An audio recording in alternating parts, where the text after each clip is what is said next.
আমি সোহাগ গ্রুপের ডাইরেক্টর। আমি গাড়ি নিয়ে ঢুকছিলাম, ইন্দি ম্যাডামে এখানে দুটো ছেলে দাঁড়ানো, একজন কালো শার্ট পরা হাফ প্যান্ট পরা, আর একটা ছেলে আপনার ফুল প্যান্ট পরা অফ হোয়াইট শার্ট পরা হাওয়াই শার্ট, পাতলা করা ছেলে, বড় বড় চুল। আমার এখানে অফিসার বললো যে স্যার টানতেছে, বললো যে স্যার একটু সাইডে গিয়ে টানেন। এই কথাটা কেন বললো? আমার লোকের এই বুকের মধ্যে ধাক্কা দিছে। ইন দি মেন টাইম আমি গাড়ির থেকে নামছি। ভাই মেয়ে আপনারা কারা?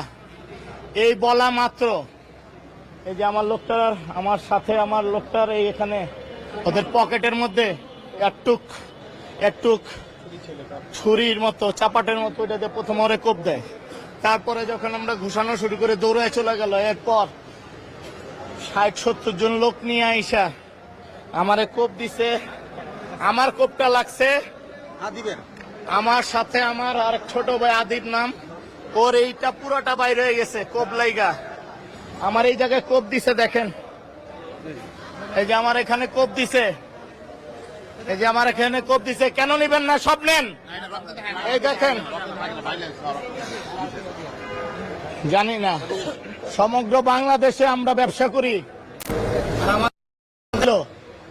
কেন এটা জবাব কে দিবে? মিডিয়া দিবে, পুলিশ দিবে, আর্মি দিবে, আমাদের উপদেশ দিবে, কে দিবে? সবার কাছে দাবি। যদি এটার বিচার করতে না পারে সবাই আমরা হিজলা, ভদ্রলোকের কোনো দাম নাই এই দেশে। আমার ড্রাইভারটা ছবিটা বাই করেন, আমার ড্রাইভারটারে কোবায়া ঢাকা মেডিকেলে পড়ে রয়েছে, আমার ড্রাইভারটারে সবাই মিলা কোবাইছে। এই দেখেন আমার সাথে, আমার এখানে পোস্ট লাগার পরে এই ছেলের হাতের মধ্যে পোস্ট লাগছে, এই ছেলের নলি বাইরে গেছে ঢাকা মেডিকেলে। এই ছেলে আমার ড্রাইভারটারে কোবায়া 8-10 জনে ইচ্ছা মতো কোবাইছে। এত বড় বড় পাইপের মাথার মধ্যে চাপাটি ওয়ার্লিং করা, দূর থেকে যাতে কোবাইতে পারে। আমার কাউন্টার, এই কাউন্টার, ওই কাউন্টার সব ভাঙছে, আমার বাসার গেট সব ভাঙছে। কেন ভাই? ভদ্র ব্যবসাদারীরা মাইর খাবে? এদেশে ব্যবসা করা অন্যায়, ব্যবসা করা অন্যায়। আমার এখান থেকে, আমার কাউন্টার থেকে কোটি কোটি টাকা লুটপাট করে নিয়ে গেছে, পিস্তল শো করছে, চাপাট শো করছে।